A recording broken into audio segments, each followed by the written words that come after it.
Engagers, this is Professor Game, where we interview successful practitioners of games, gamification, and game thinking who bring us the best of their experiences to get ideas, insights, and inspiration to help us in the process of using games and gamification in our daily lives, for example, to learn what we are teaching. And I am Rob Alvarez. I work at Ironhack, teach at IE Business School, University, and so much more, and host this podcast. If you have an extra second, please go ahead and subscribe for free to our email list at professorgame.com/subscribe. Hey Engagers, welcome back to another episode of the Professor Game podcast, and we are today with Danielle. Danielle, before we take off, are you prepared to engage? I can't wait. Let's go. Let's do this because we have today with us Danielle M. Orsino, who is a fantasy novelist whose lifelong vision is to create whimsical realms that our readers can escape to. Her compelling word-weaving pays homage to a multitude of personal muses, from Chris Claremont and George Pérez, both famous comic book writers, to Anne Rice and Wonder Woman. And the creative spark of storytelling has been with her since she was a child, but also martial arts and her nursing career took center stage into adulthood. And one day, like any other, actually, I'm not going to go into this story because I think it will be interesting for you to delve into that. And that's something that we will be talking about. So I'll leave that sort of unexplored box there so we get into that throughout the interview. And that has all this story has led her to create series, including the Locked Out of Heaven, Thine Eyes of Mercy, and From the Ashes, which are published by Horsemen Publications. And with an unwavering passion for cosplay and comics, she was definitely has placed herself on the cover of each of the books in all of her Fae cosplay glory. And the Birth of Fae also features Lowe's, an affable chameleon dragon inspired by her fun-loving Yorkie named Carlos. And this new Queen of Fae's unmatched worldbuilding and masterful Fae-origin retellings have led her to an ever-growing queendom of Fae-natics. So quite a few puns in there. Danielle, I don't know if we're leaving anything out of that intro, besides, of course, that origin story of how this came to be that you want to make sure that the audience knows about.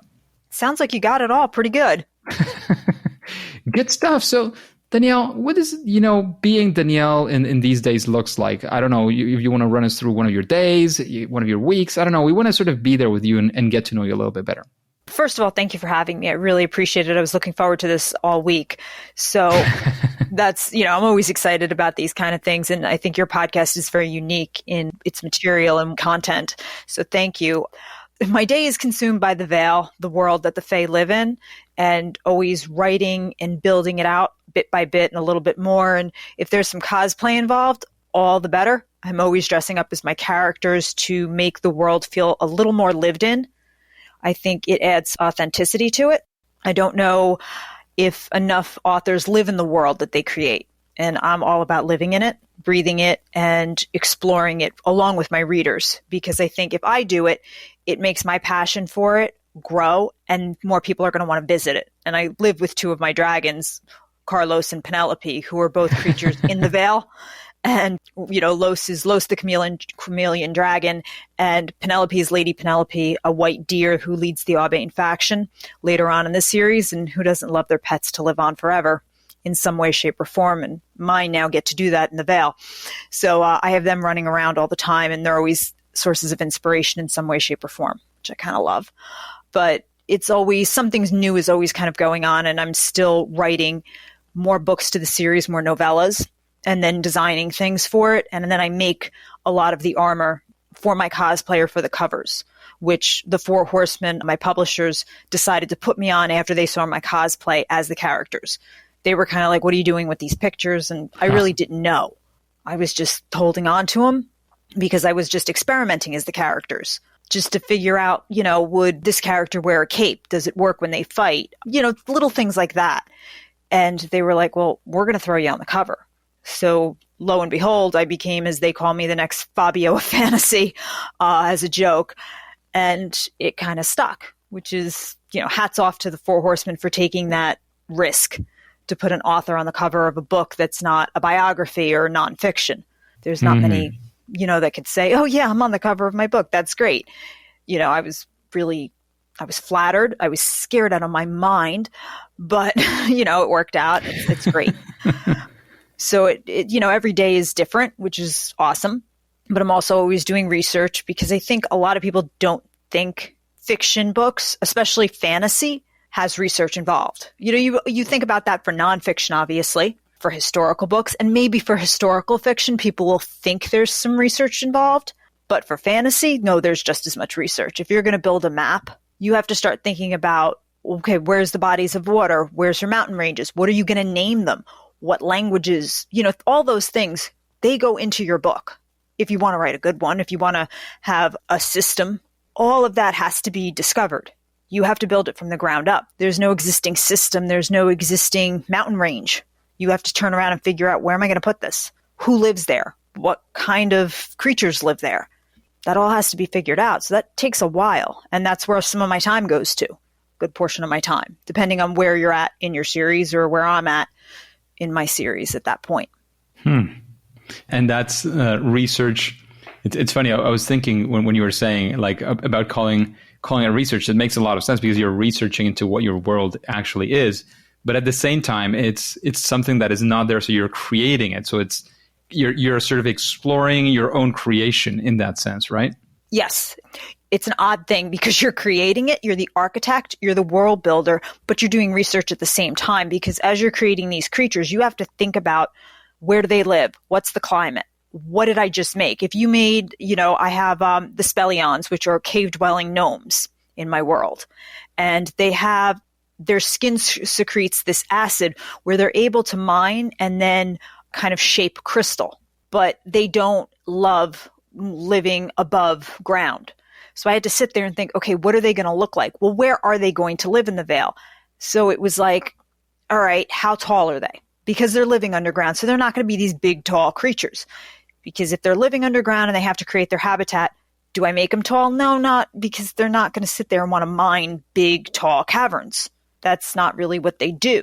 So all that goes into play. All right, well, do they have hair? Do they not have hair? Well, okay, if they don't have hair, then how do they identify their factions or their kin? Do I have tattoos? Those things all start playing in your head. Is it warm? Is it cold? Do they live, closer to a volcano where maybe it's hot, it's warmer, so I don't have to worry about hair so much? Like things that you wouldn't think of how much research you would do, those things starts playing in your head. Because originally I was like, okay, they're gnomes, done. And then I was like, oh, it's not that easy. All right, how big are their eyes? Because they're living underground. It's stuff that originally when I started this, I didn't think I'd have to get that into. But as you start writing, believe me, the readers, they'll start asking you these questions and you better have an answer because they will ask and you need to know and you have to know your world because at the end of the day, you created it, you walk it. If you don't know it, they're going to want to know the answers. And if you don't have them, they will make it up for you. So you have to do it. I'm guessing there's a lot of inspiration. At least I am a fan of Tolkien as well, and how he created worlds and languages and all sorts of things. And I'm guessing that sort of I read his biography as well, and that was sort of, it's not only about writing the pages that you're going through, but actually, as you were saying, doing that sort of research of what are all these creatures going to be looking like, right? So I'm guessing that either that or some of the, I heard at some point, I don't know if this makes sense or not, to be honest, I didn't research it at all, but that at least half or more of the fantasy worlds that are created have some form, even if distant, of a derivative of what this guy created back in the 20s or the 30s. So quite a long while ago. I'm sure there is some truth to that. I can't specifically say. I don't know. Even the creatures I've created, I think we're all joined in some way, shape, or form to Tolkien. My gnomes probably go back to him in some way. We're probably distant relatives. Somehow my gnomes could probably be like, oh, I know him. I'm not sure. But you try to be original, but even your originality, of course, it's kind of like Ancestry.com. I wish we had an ancestry for Tolkien and we could go back and kind of figure it all out.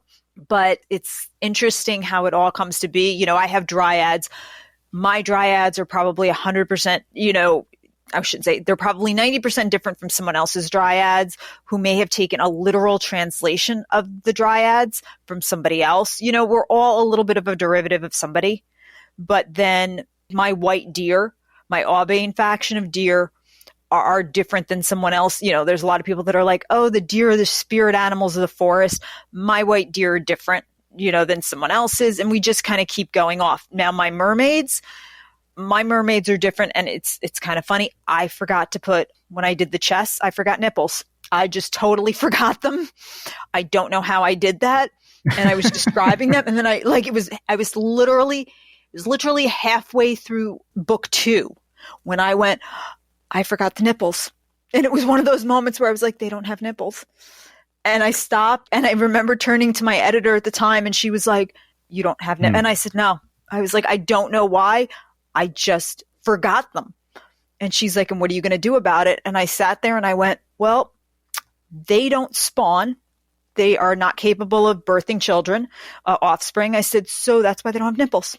And she just looked at me. She went, okay.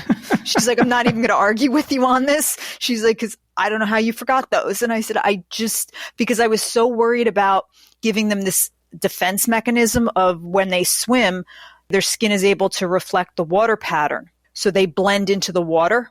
That was all I was worried about, that I just forgot basic anatomy.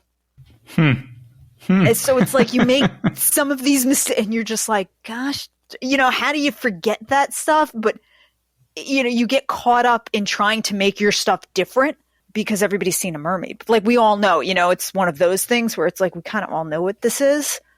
That you're like, mine's going to be different. And this is how it's going to be different. That then you wind up making a dumb mistake like that. And I was like, you know, I'll figure this out.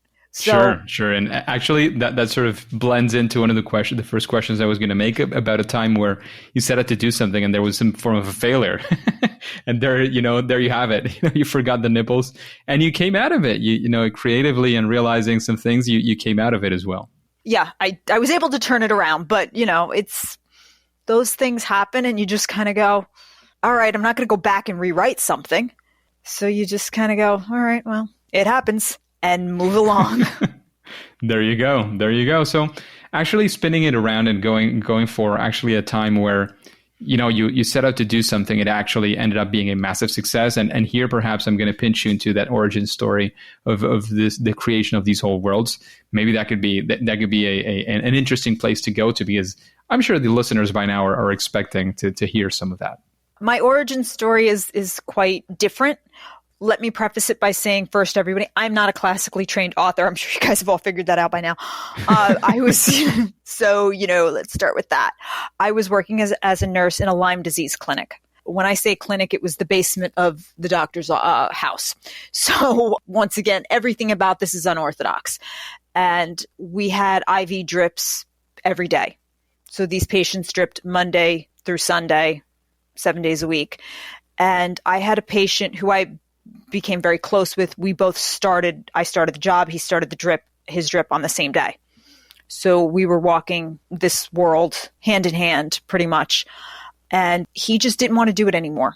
He had moved his life up from Pennsylvania, which was 5 hours away, to New York. So he had just kind of said, all right, I'm going to do this. I want to be cured or feel better at the very least. And after months of this, almost a year at this point, he was just kind of done. So one day he just said to me, you know, Danny, I don't want to do this anymore. So we struck a deal with the doctor where he said, I'm going to go back to work. I'm going to drive home. And then on Wednesdays, I'm going to drive 5 hours, drip for 2 hours, turn around and drive home. And then I'll return on Friday and I'll stay Friday, Saturday, Sunday, and go home Monday. And after some convincing, the doctor said, all right, fine. I knew this wasn't going to last. This lasted maybe 2 or 3 weeks, and he finally said, I don't want to do this. I'm done. Bad idea. And we were talking, and I said, if you stop, you'll backslide. He said, well, then you better do something to keep me in this chair, because I can't do it. He said, tell me a story, make some jokes. I don't know, do something. So I said, well, tell me something interesting about your life. We made some jokes, and he said, well, I was recruited by the CIA out of college. And I was like, how did I not know this for a year? And once again, we joked about how if he had taken the job, we could have found out what was in Roswell, you know, what happened in Roswell, Area 51. And he said, no, I was recruited by the Trends and Intentions Division for the CIA, which was basically just an analyst. And he's like, the most boring division. I didn't take it, and I wound up here. So I said, well, you know where Lyme disease came from, and conspiracy theories abound. We made some jokes.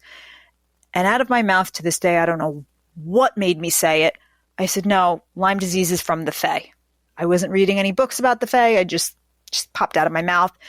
And he kind of leaned back and he said, who are the Fae? And I said, oh, come on, a big CIA man like you know what the Fae are about. And I said, you're really here because you want to find out if the nurse is the brains behind this whole Lyme disease operation. And you want to know if she's a Fae-human hybrid. And he kind of looked at me. He went, yeah, that's why I'm here. So I put him into the story, made him the CIA agent, made me the Fae-human hybrid nurse, started telling him this story. And then he said, well, tell me more about the Fae. And I said, well, they were angels who were locked out of heaven between the war between God and Lucifer. And they didn't get involved. And I started just weaving this story. And every time he sat down in the chair, I'd tell him another chapter of it. Just off the top of my head, I'd make stuff up. Anything that happened in the IV room when the doctor's big black dog walked in, I would say that was a dragon. And this is what would happen. And so every day, told him a new chapter. And he would sit and listen to me. And I would throw him in the story and make him the CIA agent. And we would just keep going back and forth on these stories. And that's how the whole thing came to be. And he was like, you need to go home and write this down. He's like, I don't know what you're doing after work, but go home and write down what you just told me. And I was like, dude, I'm going to PA school. I'm going to go make me some money. I don't have time to be an author. I have plans. And he was like, no, you need to go write this down. I'm telling you, you're making a mistake. Go write this down. And after him poking and prodding at me to go write this story down, and after some other things that happened, I took his advice and started writing these stories down. And lo and behold, it became a whole fantasy book and then a series. And it just kept going. And I kept writing it all down. And he was my biggest cheerleader. And to this day, we still speak 2 or 3 times a week. And he became the inspiration for Agent Graham in what will be book 7 of the Birth of the Fae series. And that's how it started. Nice. Very interesting. And there it was, as we were discussing the pre-interview chat, that was kind of world building with a purpose, I think is what we were sort of coining it at that point. I don't know if you've said that before, but that's the way we were referring to it. And I love it because we are here usually, like most of our guests are all about, either creating games or using things like gamification to do something like the game is, games tend to be for entertainment, and entertainment is great. It's a very important industry. I do think that all of us need some form of entertainment and hobbies and all these things. So they have a very important human sort of experience in general. But, when you have a purpose, something that goes sort of beyond that entertainment, it can be like super, super powerful. And that's what we typically talk about. And here it's very related. Like many of the games that are created, many of the gamification, they create a world for it, whether, a little bit superficial or super deep, depending on what it's all about.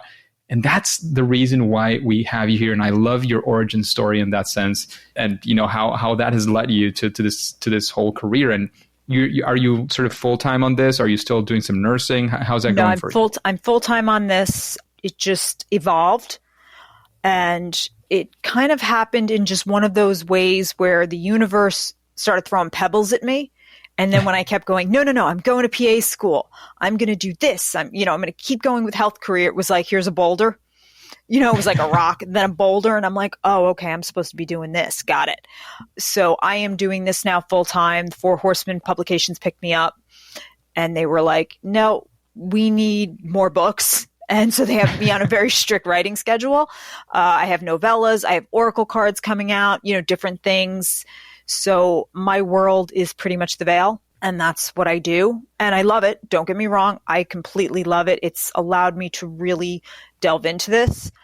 But from where I started in that little IV room, talking to my patient and as, the dog would walk in and I'm like, oh, and the Dark Fae King had a big black dragon, to now having a poster of Dragor and everything that went into creating my dragons. It's night and day.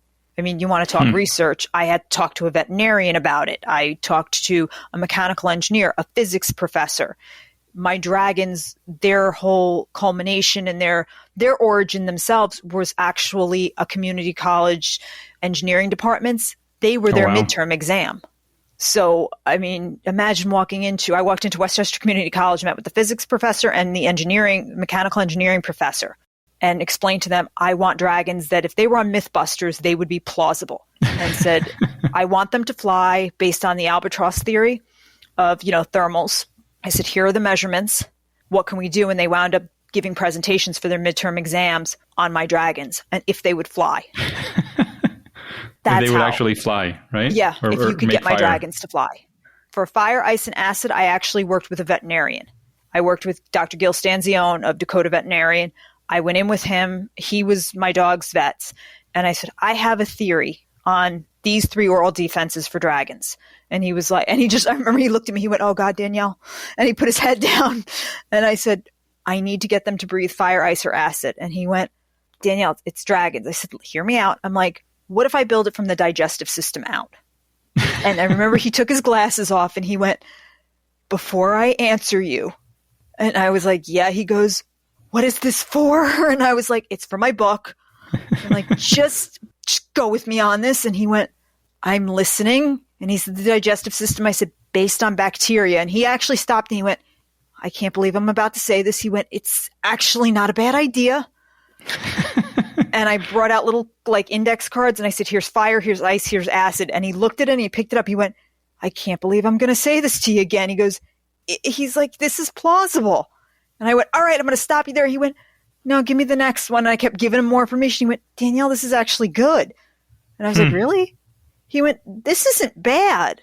He's like, now I'm not telling you go build a dragon or anything. He's like, I'm just saying based on these bacteria, yeah, they would give off these gases. He goes, yep, they'll give off methane. Yes, it'll give off hydrogen. He's like, okay, yeah, he's like, these are combustible. He's like, you're right. And I went, okay, that's my fire one. He went, all right, give me the next.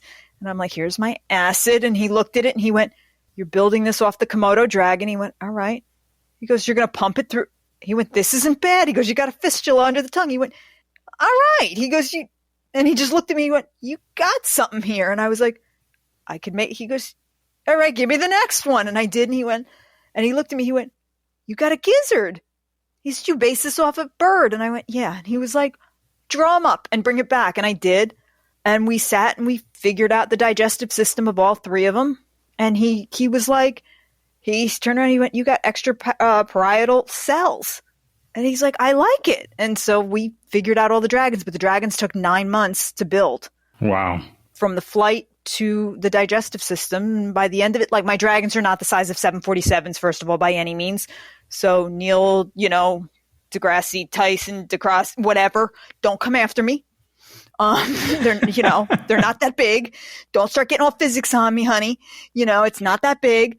They're smaller dragons, but yeah, we figured it out. We figured out exactly how a chameleon changes, the way the electric current kind of changes over the body to shorten the distance between cells.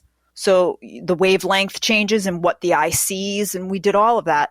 So my dragons, the world building just in the dragon society took, from anatomy and physiology to the end result of the dragons in their society took, 9 months beginning to end. Wow. They were my longest because I wanted dragons, even from a gaming perspective, we always see dragons in fantasy, but either tools of mass destruction, villains, or somebody's pet. They're never their own being. And I wanted them to have a little more respect. And after I talked about him so much to my patient, I was like, geez, I got to make this dragon like something good. So, I talked a really good game and I was like, Graham, now I got to really do something about it. And then I found a great dragon illustrator, Pandy Van, on DeviantArt. And she drew them all up. And she used my little Yorkie as a model for Los and got everything down to his extra long tongue that hangs out of his mouth all the time. And we drew it all up. So Danielle, actually, let me pause you there because one of the things that I wanted to understand is when you're thinking of building that world, or actually, it's a world that you're working on that's already sort of built and it just keeps on building on itself. How do you go about it? Because you were mentioning that you went and you had these meetings with the vet and you had these things. Like, how does that go? Do you have some form of, I'm not sure if I want to call it a process, but it kind of is, right? Of how do you come up with these ideas, or how do you validate them, or how do you do all this stuff? Like, how does that happen? Depends on what I'm working on. When I was working on my dragons, I knew I was going to have dragons, so I spent a lot of time developing them, and I had to take it more from a medical nursing perspective for me personally. It just felt better to envision them and have them drawn, but I wanted to be like, okay, if I'm going to have oral defenses such as fire, I didn't want it to just be magical and be like, oh, they fly and they spew fire. Done. It's magic. I was like, no, there's got to be a logic to it. There's got to be steps. Why do they breathe fire? There's got to be a physiological reason that these dragons breathe fire. It can't just be that they're magical and let's just accept that as the answer, because I think it's a little bit of a cop-out, and it's been done so much. You know, you can't just see their throat like light up and we just accept, oh, they have fire in their belly. That's it.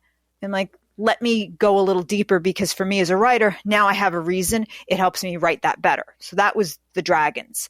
For the rest of it, as I wrote the story, I handwrite everything first. So all the books have been handwritten first.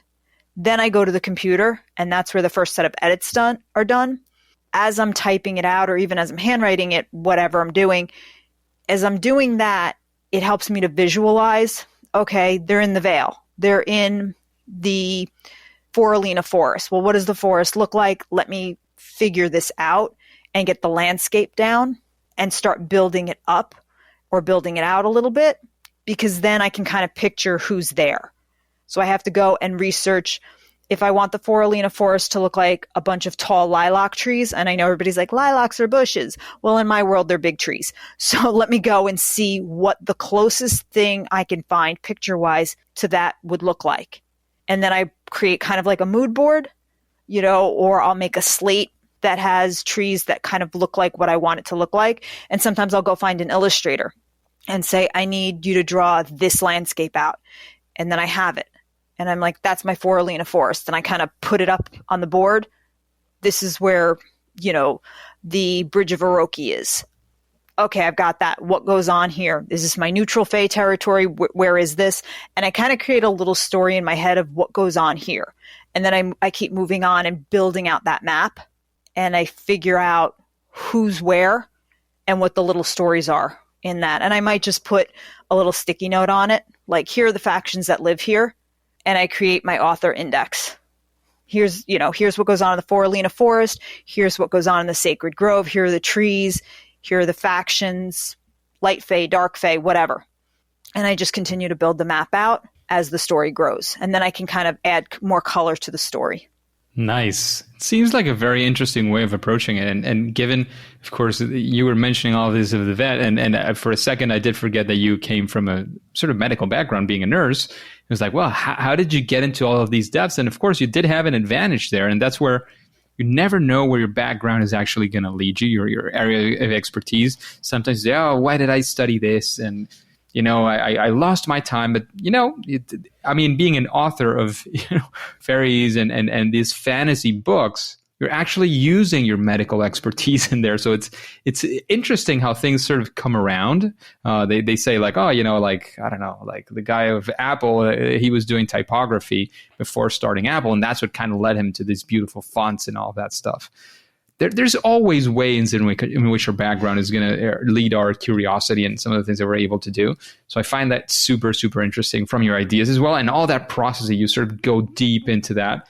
I'm guessing as well, like from deepening into each of the characters and the dragons and all of this, you then sort of like to get deep into all these things and create this very detailed world, which is in the end exactly where we are heading in.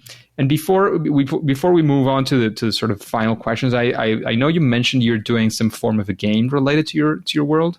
Right now, we've worked out the treatments for it, but we're working on a game based on a scene in the book where Los steals the crystal from book 1, Locked Out of Heaven, and he's got to get it from a room in the palace where he's just observed a spell, and he's got to take the crystal, which he's harnessed a bunch of magic, and get it back to Bloodhaven, the home of the Dark Fae.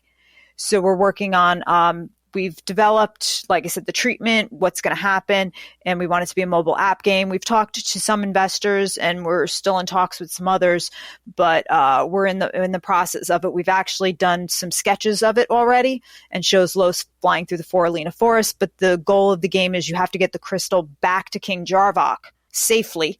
And there's a bunch of people, bunch of Fae trying to stop Los, but he can use his stealth skills, his chameleon blending skills to get it back to King Jarvok. And other dragons you can kind of toss the crystal to and get it back there, and you kind of get to explore the entire map of the Vale.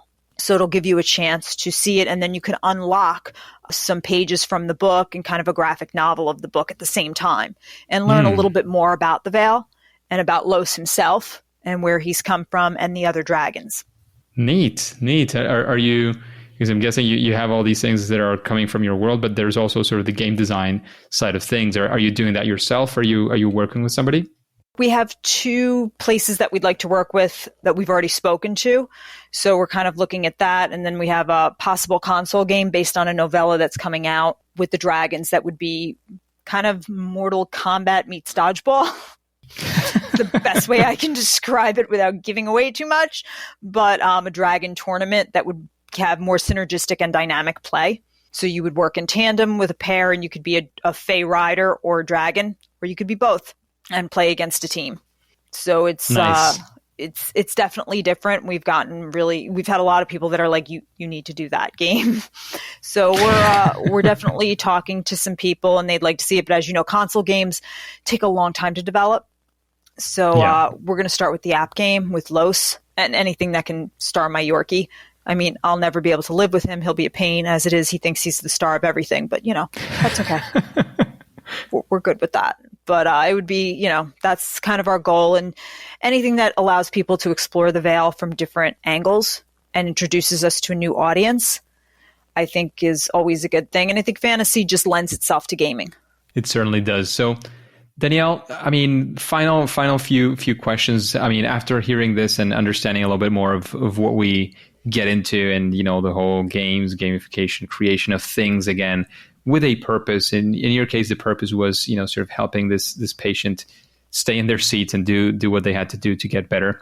Is there anybody that comes to your mind that you would say, oh, this person could be super interesting answering sort of similar questions to these and helping out the audience, the engagers? I think anytime you can talk to any other artist, it's always interesting. I love comic books, so I'm always into talking to other comic book artists. I think that's always something that I think anybody who creates is interesting. I know AWA has just started their own company that allows artists to retain their rights to their creations. I know like Mike Deodato's with it, and he had an amazing run on the Avengers, on Batman, on Wonder Woman. I think he's a phenomenal artist. So I think that would be somebody really interesting to talk to. I think he's great. And the people that are running AWA, I think they would be really cool to talk to, because they're all about the creative movement and moving it forward to help artists retain their rights. So it's, in the comic book industry. So I think that'd be really cool, because they're a lot about world building and creating things from the ground up. Sounds very neat. Very good recommendation. And Danielle, of course, next to your 3 books, or I don't know if there's actually even more, but next to your books, is there any book that you would recommend the engagers to read for gathering inspiration, understanding, I don't know, maybe world building? Besides Tolkien, which I think should be that should be something you have to read if you're going to do it. If you want to write, I think The Emotional Thesaurus should be on every author's desk, or any content builder. If you're going to eat gaming or whatever, I think that's a great book to have in general. I also believe Anne Rice, The Interview with a Vampire, I think the point of view changes in that book in particular is very interesting for anybody who does gaming, does RPG kind of thing. I think it's a really interesting book to look at, because the way it shifts from Daniel to Luis's telling and flashback sequences, I think if you really look at it, it's very interesting. And as weird as this is going to sound, don't roll your eyes out there, guys. If you watch the TV show Scrubs, there's an episode where JD taps people's shoulders, and then they go and tap each other's shoulders, and it gives a different point of view change. It's a really good lesson in head hopping if you're a writer. and what head hopping is when you constantly change a point of view. I think it's a great demonstration of it for anybody who wants to start writing and they don't understand when you head hop versus when you change a point of view. So I think Scrubs is actually a very smart way to show that point of view change. Interesting. Thanks for all of that inspiration, Danielle. And before we take off, Danielle, we always like to leave sort of a little bit of space for you to say any final words, of course, where we can find out more about you, about your books, about your worlds that you've created and you're continue to create for sure, before we say goodbye. You can always keep up with me on Instagram at Birth of the Fae _novel, and on my website at birthofthefae.com, at horsemenpublications.com. They have an author space, and you can kind of check out what I've got going on. And then all my books can be found on Amazon.com, BarnesandNobles.com, and bookshop.org, where a larger portion of the proceeds of the books you buy go to actually support your local bookshops, which I think is a really great cause. And then on May 30th, my next book drops, Kingdom Come, from the Birth of the Fae series, which will be book 4. And then I have my first novella, which is based on my dragons, coming out over the summer, which I'm pretty darn excited about. And we'll see what else the Fae have going on. I never know. I have an Oracle card series coming out later this year, probably toward the end of the year. And that'll feature all my great Fae characters. And even my father is going to be dressing up as one of the Fae for me and starring in that Oracle card series. So I'm kind of excited that I've got my dad dressing up. So, there's a lot going on with the Fae.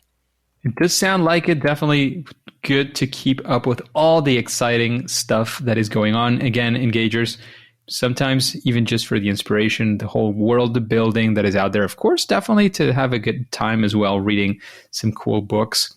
I do recommend you to take a look at that and see, all the things that are happening in the Fae, in the Baal as well. So thanks again, Danielle, for investing this time with us together here on Professor Game with the Engagers. Thanks for, pouring all of that knowledge, all of that experience you have in world building, and even now starting into games as well. However, at least for now and for today, it is time to say that it's game over. Engagers, it is fantastic to have you here, and this podcast makes sense thanks to you. So let's go ahead and connect. For example, how about we do it on Twitter? That way you can let me know who you want to have as a guest, what questions do you have, what perhaps we can help you as an engager with. You can find my Twitter account on professorgame.com/Twitter. I'm always sharing content about the podcast, about gamification, and of course around the world of education. I'm replying to messages as well. And hey, don't click continue yet.